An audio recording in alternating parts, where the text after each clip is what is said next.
Hey everyone, it's Congressman Jamie Raskin. Hello to all of my wonderful constituents out in Maryland's beautiful 8th Congressional District and all of our friends from beyond. Here for my favorite time in the week, Local Hero, when we get to profile and recognize the people who are making our district such a magical place. I get to recognize today a beloved friend of mine, Spencer Overton, who is the president of the Joint Center for Political and Economic Studies, which is America's premier African-American policy think tank. And he is also a tenured professor of constitutional law and law of voting rights and democracy at George Washington University in Washington, D.C. He's the author of several important books about democracy and voting rights, which you can go and find. But I want to plunge right into it. Spencer is, in addition to being my friend, he's my constituent, and he is a critical leader in our struggle right now to defend voting rights in America. And for all of your hard work, day in and day out, 7 days a week, Spencer Overton, we are recognizing you today as our local hero in Maryland's 8th District. So congratulations. Well, thanks a lot. That means a lot, especially coming from you, because I look up to you in terms of, you know, being a professor, but then taking it outside of the classroom in terms of really impacting American democracy. So coming from you, it's particularly special. Thank you also for your leadership in terms of the House passing the Freedom to Vote John R. Lewis Act. This is just a critical time in our democracy in terms of stepping up to the plate and protecting voting rights. Well, let's go right to it then, because we are in the thick of the struggle, my friend. We did pass it today in the House with no Republican votes, alas. That's a departure from the historic trend, right? And it does show about the danger of the situation we're in right now. Talk about how this got so caught up in partisan politics when we've had a good bipartisan commitment to voting rights historically. Yeah, well, we have, but you know, recently, really within the last year, 19 states have enacted laws restricting access to voting.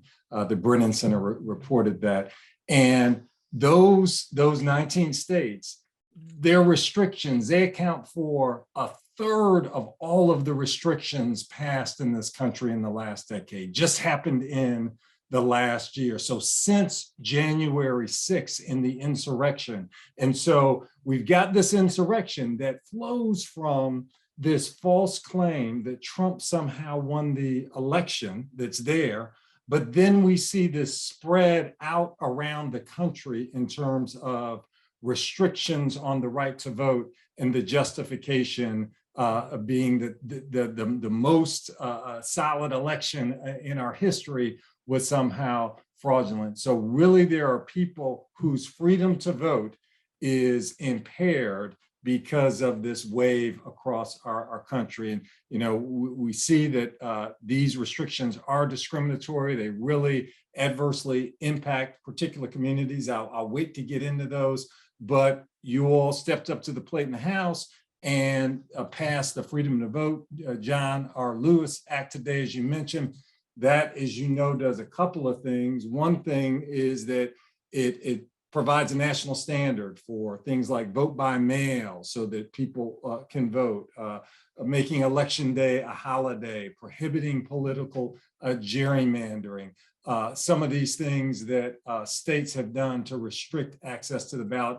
It also restores the Voting Rights Act so the federal government can review laws to ensure that they're not discriminatory. Yeah, so we're talking about defending early voting, defending weekend voting, preventing those terrible voter purges where if somebody misses an election, they just kick them off of the voter rolls. All of the bag of tricks that we've seen over the last several years, this says, let's get back to basics, right? Right. All right, well, the question of the hour, I know everybody's asking you because they're asking me, what are our hopes in the Senate now? Where are we with Senator Manchin and Sinema? Where are we both on the legislation, and then where are we in terms of being willing to carve out an area from the filibuster for voting rights legislation? Right. Well, unfortunately, the Republicans right now are weaponizing the filibuster for partisan purposes. You know, they've used exemptions from the filibuster to pass a $1.5 trillion tax cut for wealthier Americans and to try to take healthcare away from 16 million Americans.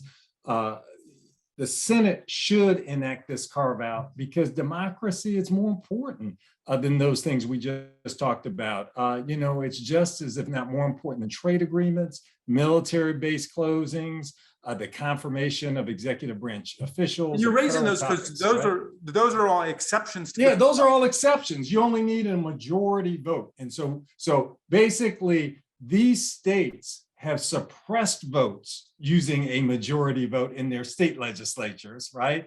And why should the Senate be required to have a supermajority? Why shouldn't a majority vote be acceptable to protect voting rights? I think we've got 51 votes in the Senate to protect voting rights, to pass this legislation. Why shouldn't we have a carve out for democracy? Well, the very well stated, and I know you've been pressing that argument hard. The filibuster rule has tons of exceptions. You would think the basic exception, the fundamental one, would be democracy. Yeah, that's absolutely right. And you talked about this partisanship issue here, right? And some people say, "Hey, well, shouldn't it be bipartisan, etc." The 15th Amendment to the Constitution gave Black folks the right to vote.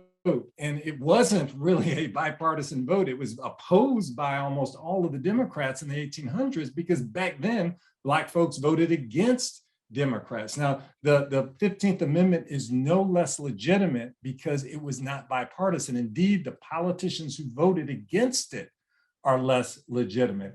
At this juncture, it may be unrealistic that federal legislation will attract significant Republican support because these Republican state legislatures have been driving these restrictions, and they've now blocked voting rights legislation 4 times over 8 months. So it's great if folks can stand up for democracy, but if they can't, we've got to side with democracy here. That's got to be the thing that we hold up. And how are you educating people that the filibuster is not in the Constitution? It's not in federal law. It's just a rule. It's like a rule overturning the basic rule of the Constitution, which is majority rule. Yeah, it's just a procedural Senate rule. And as you said, there have been several exceptions to that rule for budget reconciliation, a variety of matters. Again, the right to vote certainly deserves an exception.